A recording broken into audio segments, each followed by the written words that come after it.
नमस्कार साथियों, स्वागत है आप सभी का आजाद सीजीपीएससी एकेडमी के ऑनलाइन प्लेटफॉर्म पर एक बार फिर से। आज मैं आपके सामने एक बहुत इंपॉर्टेंट टॉपिक लेकर आया हूं छत्तीसगढ़ के सामान्य अध्ययन से, और वो है छत्तीसगढ़ी व्यंजन। छत्तीसगढ़ से रिलेटेड हर एक परीक्षा में ये जो टॉपिक है बहुत ज़्यादा महत्वपूर्ण है, क्योंकि मुख्यतः इस टॉपिक से प्रश्न पूछे जाते हैं और छात्रों के मध्य एक डाउट रहता है कि भाई हाँ, कोई भी व्यंजन है छत्तीसगढ़ से रिलेटेड, वो कौन से पर्व में बनाया जाता है और कौन सी सामग्रियों से बनाया जाता है। इसको लेके बहुत सारा डाउट है। तो आज का मेरा जो ये लेक्चर होने वाला है किसी सोर्स या बुक से नहीं होने वाला है। ये जो मेरा आज का वीडियो है ये छत्तीसगढ़ी परंपरा के अनुसार जो डिश एक्चुअली मुख्यतः बनाया जाता है वहां से लिया गया है। मतलब छत्तीसगढ़ी लोगों के द्वारा जो ये व्यंजन बनाया जाता है जिस पर्व में, वहां से पूछकर ये मैं वीडियो आज का बना रहा हूं। एक बात का और ध्यान में रखिएगा कि कोई भी व्यंजन अगर किसी पर्व में बनाया जाता है तो इसका यह मतलब नहीं है कि वो व्यंजन किसी अन्य पर्व में या फिर किसी अन्य अवसर पर नहीं बनाया जा सकता। सामान्य अवसर पर भी बनाया जा सकता है, शौकिया तौर पे। तो आज का जो मेरा लेक्चर है वह संबंधित जो व्यंजन होगा वो मुख्यतः किस पर्व से संबंधित है उस पे आधारित होने वाला है। तो प्रश्न इस तरीके से ही पूछे जाते हैं और उसका इंग्रेडिएंट्स क्या है। तो चलिए शुरू करते हैं छत्तीसगढ़ के व्यंजन। पहले पर्व विशेष के आधार पर मैंने कैटेगराइज कर लिया है। सबसे पहला आपको दिवाली ध्यान में रखना है। दिवाली से रिलेटेड कौन कौन से व्यंजन छत्तीसगढ़ी बनेंगे देखिएगा। सबसे पहले ध्यान रखिएगा अइरसा। ठीक है, अब ये जो अइरसा है ना, ये दिवाली में भी बनता है, होली में भी बनता है। दोनों अगर आ गया एग्जाम में तो कैसे करें सर? अइरसा को बोल के दोनों ऑप्शन आ गया तो दिवाली को पहले प्रेफरेंस दीजिएगा। जैसे कि मैंने कहा किसी बुक को देख के आपको ये नहीं बोलना है कि सर इसमें तो ऐसा दिया है। मैंने क्या कहा, जो एक्चुअली छत्तीसगढ़ी लोगों के द्वारा जिस पर्व में ये मुख्य व्यंजन बनाए जाते हैं, ये व्यंजन बनाए जाते हैं मुख्यतः, उनसे पूछकर ये वीडियो मैं आपको बना रहा हूं, जो एक्चुअली ऑथेंटिक होना चाहिए सोर्स हमारा। क्लियर है क्या? ना कि किसी बुक पे ट्रस्ट करके। तो इस चीज के लिए आश्वस्त रहिएगा। अइरसा दिवाली और होली दोनों का डिश है। मुख्यतः दिवाली के लिए ध्यान में रखना अइरसा को चावल आटे से बनेगा और साथ में रहेगा गुड़, मतलब मीठा व्यंजन होने वाला है। चावल आटा प्लस गुड़। क्लियर? अगला ध्यान रखिएगा पीड़िया। ये एक स्वीट डिश बोल सकते हो, मिठाई बोल सकते हो। वैसे तो मीठा ये भी था। ये प्रॉपर मिठाई शेप का आपको देखने को मिलता है। तो पीड़िया, पीड़िया आपका दो तरीके से बनता है, एक चावल आटे से, एक गेहूं आटे से। जहां कहीं भी चावल या गेहूं दिखाई देगा उसका मतलब उसके आटे से होगा। ठीक है, होल ग्रेन से नहीं बनाया जाएगा, पूरे पूरे चावल या पूरे पूरे गेहूं से नहीं बनाया जाएगा। इस बात का ध्यान रखिएगा, उसका आटा ही प्रयोग में लाने जाने वाला है। तो पीड़िया दो तरीके से बनेगा, एक चावल आटा और शक्कर से, दूसरे प्रकार का पीड़िया बनता है गेहूं आटा और शक्कर से। तो एक प्रकार का ये मिठाई है। जब आप राजी लोचन मंदिर जाएंगे राजिम का, वहां पर आपको प्रसाद के रूप में पीड़िया दिया जाता है। कोई से भी अवसर पर चले जाइए, ठीक है, प्रसाद के रूप में आपको मिलेगा पीड़िया वहां पर। तो अगर आप इसका टेस्ट चखना चाहते हैं, जानना चाहते हैं, तो आप राजी लोचन मंदिर बिल्कुल करके ट्रेवल करके आइए। दो काम हो जाएगा, पर्यटन वाला टॉपिक का एक वो, और एक व्यंजन। समझ रहे बात को? और बहुत सारे पुरातात्विक साक्ष्य के तौर पे भी बहुत सारे जो अभिलेख वो भी मिलेगा। खैर, तो क्लियर है पीड़िया। अब एक बात, चावल आटा या शक्कर या गेहूं आटा या शक्कर से तो वो बना दिया, उसके बाद उसमें नारियल का जो पाउडर होता है जिसको हम खोपरा बोलते हैं छत्तीसगढ़ी में, राइट? तो उस खोपरे से कोटिंग की जाती है पीड़िया की, तो वो होता है पीड़िया। ठीक। अगला ध्यान रखिएगा खाजा। दिवाली के तौर पे खाजा, ये भी एक मीठा व्यंजन है।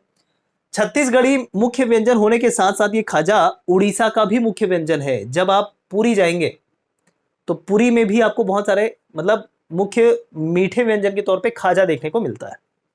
तो खाजा बनता है मैदा से, ध्यान रखिएगा मैदा। अब मैदा जो है, मैदा से तो बना दिया, तेल में तल दिया, फिर उसको क्या करेंगे, चाशनी में डुबोएंगे।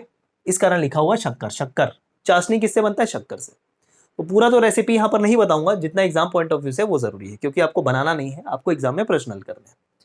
चलिए, तो ये तीन दिवाली के तौर पे ध्यान रखिएगा, अहिंसा, पीड़िया या खाजा। अब जैसे कि मैंने कहा, क्या सर अन्य अवसर पे नहीं हो सकता? हो सकता है भाई, बिल्कुल हो सकता है। शौकिया तौर पे भी घर में बन सकता है। मुख्यतः जिस पर्व से संबंधित है वो मैंने बताया। जहां डाउट वाली स्थिति है वो भी मैंने आपको बता दिया कि क्या करना है। अगला पर्व होली। होली में एक मुख्य व्यंजन देहरौरी, ध्यान रखना है।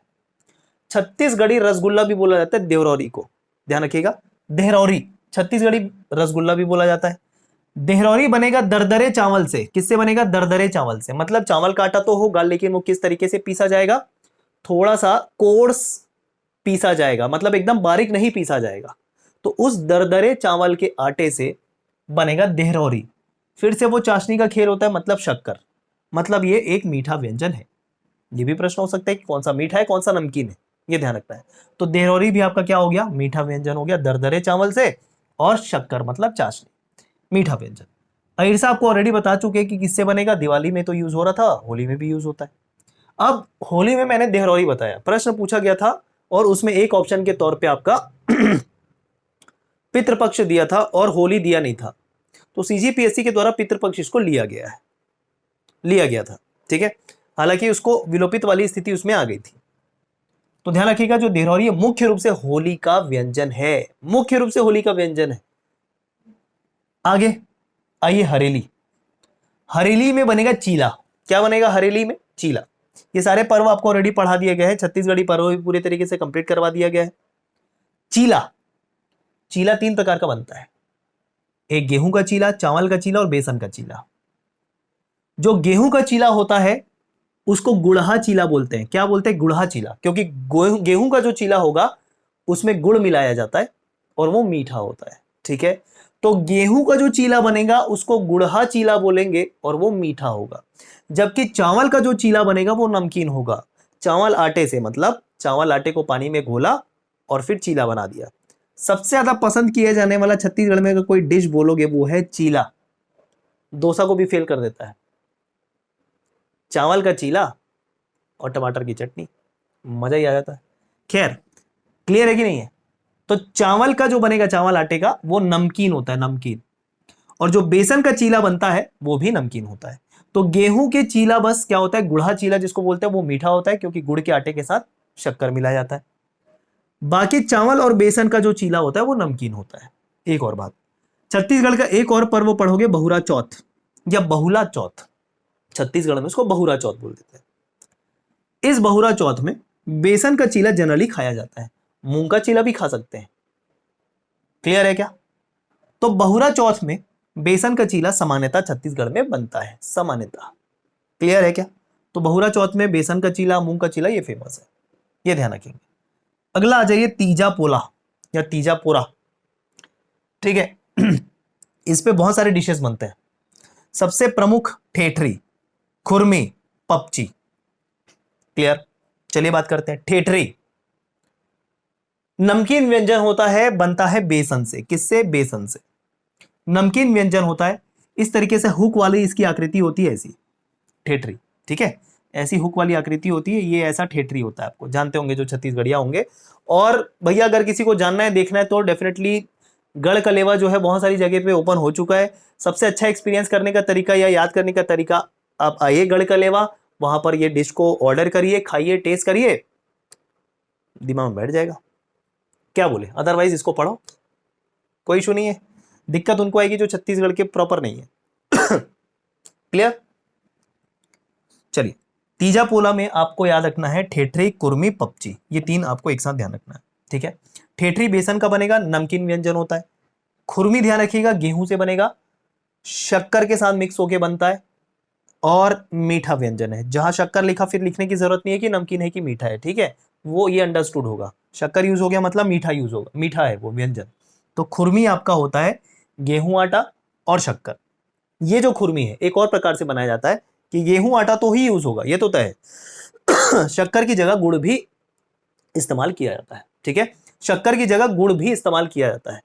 तो ये प्रश्न तो बिल्कुल नहीं बनेगा कि शक्कर का उपयोग होगा या गुड़ का उपयोग होगा। शक्कर का भी उपयोग होता है, गुड़ का भी उपयोग होता है खुरमी बनाने के लिए। ठीक है, गेहूं या शक्कर, गेहूं प्लस शक्कर या गेहूं प्लस गुड़, खुरमी, मीठा व्यंजन। अगला पपची। पपची भी बनेगा गेहूं आटे से, गेहूं आटे से और शक्कर से। अब ये भी 2 तरीके से बनता है। जब गेहूं आटे में शक्कर मिक्स करके पपची बनाया, वो हो गया मीठा पपची। एक फीका पपची भी बोलते हैं। ठीक है, फीका को छत्तीसगढ़ी में क्या बोलते हैं? सिट्ठा। ठीक है, सिट्ठा पपची भी बनता है, मतलब नमकीन पपची। जब शक्कर यूज नहीं करोगे, शक्कर यूज नहीं करोगे तो वो पपची नमकीन पपची बन जाएगा। और शक्कर यूज कर दिया तो वो पपची मीठा पपची बन जाएगा। दोनों तरीके से बनता है। तो ये भी तीजा पूरा पर्व का मुख्य व्यंजन है पपची। शादी के अवसर पर भी ये पपची बनाया जाता है। शादी के अवसर पर जो छत्तीसगढ़ी व्यंजन है उसमें तो कुछ भी बनाया जा सकता है, ये भी ध्यान रखेंगे। क्लियर? तो पपची शादी ब्याह के अवसर पर भी आपको ध्यान में रखना है। क्लियर? ठेठरी कुर्मी पपची मुख्य रूप से तीजा पोरा। क्लियर? चलिए आगे बढ़े। मात्र नवमी, मात्र नवमी को ध्यान रखिएगा, बोबरा बनाया जाता है। बोबरा, बोबरा। आगे गुलगुला डिश देखेंगे, मिलता जुलता रहता है लगभग लगभग। तो मात्र नवमी को बोबरा ध्यान रखना है। बोबरा, ये जो बोबरा है गेहूं आटे से थोड़ा सा चावल आटा भी मिलाया जाता है और साथ में होता है गुड़ और फिर तेल में तल दिया जाता है। क्लियर? गेहूं आटा, चावल आटा, गुड़ तीनों से बन रहा है। ध्यान रखिएगा, इंपॉर्टेंट इसलिए क्योंकि गेहूं का आटे का भी इस्तेमाल हो रहा है, चावल आटे का भी इस्तेमाल हो रहा है और गुड़। मीठा व्यंजन होगा बोबरा, मात्र नवमी के दिन बनाया जाता है मुख्य रूप से। आगे आ जाइए बहुरा चौथ। तो बहुरा चौथ के तौर पे तो आपको बेसन का चीला बता चुके हैं, ये ध्यान रखिएगा। बहुरा चौथ में एक और व्यंजन बनता है जौ का लड्डू। अब इंग्रेडिएंट बताने की जरूरत इसलिए नहीं है क्योंकि जौ के आटे का इस्तेमाल होगा। जौ के आटा सामग्री और जौ लड्डू बनाया जाता है बहुरा चौथ में या बहुला चौथ में जिसको बोलते हैं। क्लियर? तो यहां पर्व विशेष से क्लियर है। अब हम ऐसे कुछ व्यंजन देखेंगे जो किसी पर्व से संबंधित नहीं है, उसको किसी भी अवसर पर बनाया जा सकता है। शौकिया तौर पर बनाया जा सकता है, कोई मेहमान आया तब बनाया जा सकता है। क्या इनको बनाया जा सकता है कि कोई मेहमान आया तो? कोई मेहमान आया तो एकदम से आप देहरोरी नहीं बना सकते, एकदम से प्रिया नहीं बना सकते, ऐसा नहीं बना सकते, उस सब चीजों में टाइम लगता है। हाँ, चीला बनाया जा सकता है। क्लियर? अब ऐसी चीजें जो रेगुलर कभी भी बनाई जा सकती है। देखिएगा गुलगुला, जैसे देखो बोबरा बताया ना, बोबरा से मिलता जुलता गुलगुला है। ठीक, गेहूं आटे को क्या किया, मिक्स किया, पानी में घोला और फिर तल के चाशनी में डुबा दिया, या फिर सीधा क्या किया, जो गेहूं का आटा घोला उसी में आपने शक्कर मिला दिया, तो ये जो बन जाता है, ये बन जाता है गुलगुला। काफी टेस्टी होता है। ठीक है, देखिएगा, ट्राई करिएगा, और फेमस भी है गुलगुला। क्लियर? गुलगुला। ठीक, वो गुलगुला नाम इसलिए पड़ा क्योंकि गुलगुला जैसा दिखता भी है। वो देखोगे उसका शेप ना तो ऑलरेडी हाँ बोलोगे कि हाँ भाई ये गुलगुला है, शेप के अनुसार उसका नाम है। गोल गोल सा छोटा छोटा होता है, ऐसा बॉल जैसा, गुलगुला। क्लियर? चलो नेक्स्ट, चौसेला। चावल का पूड़ी करके ध्यान रख लो, किसको? चौसेला को। नाम भी सुने होंगे, चावल का पूड़ी करके ध्यान रख लेना, किसको? चौसेला। तो जैसे पूड़ी बनाते गेहूं के आटे का और उसको तल देते तेल में, वैसी चौसेला होता है।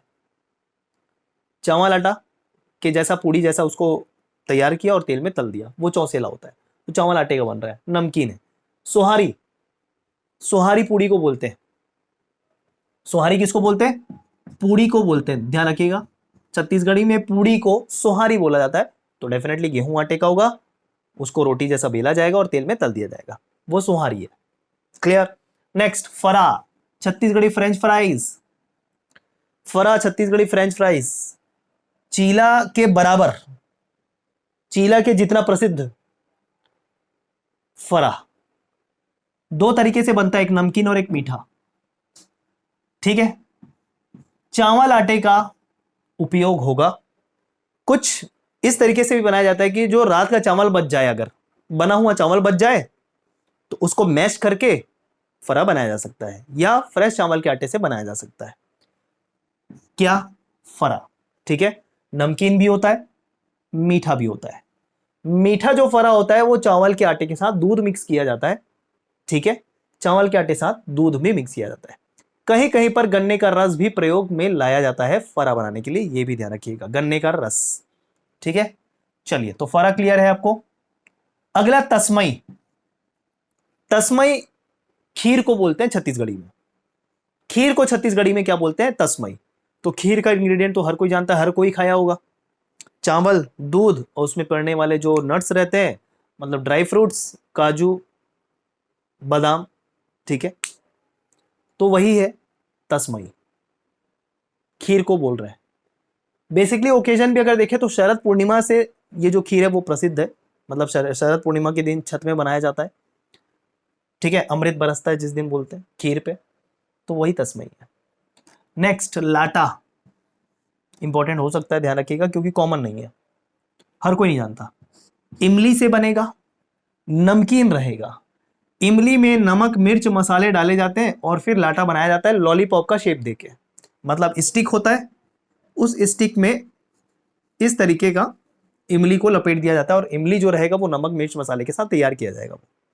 तो एक तरीके से ये लॉलीपॉप है, छत्तीसगढ़ी लॉलीपॉप, ठीक है, छत्तीसगढ़ी लॉलीपॉप है लाटा। नमकीन होगा लेकिन ये बात ध्यान रखिएगा, थोड़ा बहुत इमली में जो मिठास होगी उसकी वजह से मिठास आएगा तो ठीक है, अदरवाइज अलग से शक्कर वगैरह यूज नहीं करते जनरली। तो लाटा मुख्य रूप से नमकीन होता है। एक ध्यान रखिएगा, रोट इंपॉर्टेंट हो सकता है। रोट, रोट बनेगा गेहूं का, गेहूं आटे से, गेहूं आटे से, प्लस इसमें यूज होगा गुड़, प्लस इसमें यूज होगा गुड़। कब? कभी भी जब भगवान पे प्रसाद के रूप में चढ़ाना हो, यह बात ध्यान रखिएगा, भगवान में प्रसाद के रूप में जब चढ़ाना हो, भगवान की जब हम पूजा अर्चना करने जा रहे हैं, डेली नहीं, मतलब किसी ओकेजन पे कोई त्योहार है तब, या तो कुल देवता की जब हम पूजा करने जा रहे हैं, कुल देवता की पूजा करने जा रहे हैं, या भगवान पे कुछ प्रसाद चढ़ाना चाह रहे हैं, तो रोट बनाया जाता है, गेहूं आटा प्लस गुड़, मीठा है ये। क्लियर? तो ये है मुख्य रूप से छत्तीसगढ़ी व्यंजन। इसके अलावा लोकली अलग अलग क्षेत्रों के अनुसार छत्तीसगढ़ के और भी कई सारे डिशेस बनाए जाते हैं डेफिनेटली, लेकिन हमने ये सारे डिशेस किस आधार पे लिए, जो कोर छत्तीसगढ़ है, जो पूरे छत्तीसगढ़ अंचल में प्रसिद्ध है, उसके अनुसार बताया गया है। ठीक है दोस्तों, और सोर्स है वो मैं क्या होगा ऑलरेडी बता चुका हूं, किसी बुक से नहीं है। जो लोग एक्चुअली छत्तीसगढ़ के बनाते हैं, जिस तरीके से बनाते हैं, जिस पर्व में बनाते हैं, वो मैंने पूरे बताने की आपको कोशिश की है। थोड़े बहुत फेरबदल की डेफिनेटली गुंजाइश तो होती है, क्योंकि परंपरा जो होती है, कुछ ट्रेडिशंस भी होते हैं, वो भी वेरी करते हैं अलग अलग जगह के हिसाब से। रायपुर में अलग होगा, बिलासपुर में अलग होगा, दूर में अलग होगा, थोड़े थोड़े डिफरेंस आ जाते हैं। तो जो बताया वो एक तरीके से कोर रूप से बताया, लेकिन ध्यान रखिएगा बिल्कुल भी गलत नहीं है और ऑथेंटिक है। इसी प्रकार से अन्य टॉपिक हम आपके लिए लेकर आते रहेंगे। अगर आप हमारे साथ जुड़कर फुल टाइम तैयारी भी करना चाहते हैं, छत्तीसगढ़ में सबसे कम फीस में ध्यान रखिएगा, अब तक का सबसे कम फीस में ऑफर करने वाला पेड कोर्सेस हम प्रोवाइड करवा रहे हैं छात्रों को, with quality, with depth, with study material. आप हमारे एप्लीकेशन आजाद सीजीपीएससी एकेडमी प्ले स्टोर में जाकर इंस्टॉल कीजिए, वहां पर आपको सारे कोर्सेज दिख जाएंगे जो मेरे द्वारा लिए गए हैं, अन्य शिक्षकों के द्वारा भी लिए गए हैं। आपको यह स्वतंत्रता दी जा रही है कि आप कोई भी एक सब्जेक्ट परचेस कर सकते हो अपनी सहूलियत के अनुसार। मतलब यहाँ पर पूरा एक कोर्स सीजीपीएससी के लिए लेने की जरूरत नहीं है। अगर आपको लगता है किसी विषय में आप कमजोर हो, केवल उस विषय के कोर्स आप परचेस कर सकते हो। ये फ्रीडम हम दे रहे हैं कम से कम फीस में। आगे आने वाले समय पे भी हम बहुत सारे कोर्सेज लॉन्च करने वाले हैं एग्जाम को ध्यान में रख के, और फ्रीडम हमेशा ये रहने वाली है कि आप कोई भी इंडिविजुअल विषय के सब्जेक्ट के कोर्स परचेस कर सकते हो। ठीक है दोस्तों, तो चलिए फिर मिलते हैं, धन्यवाद।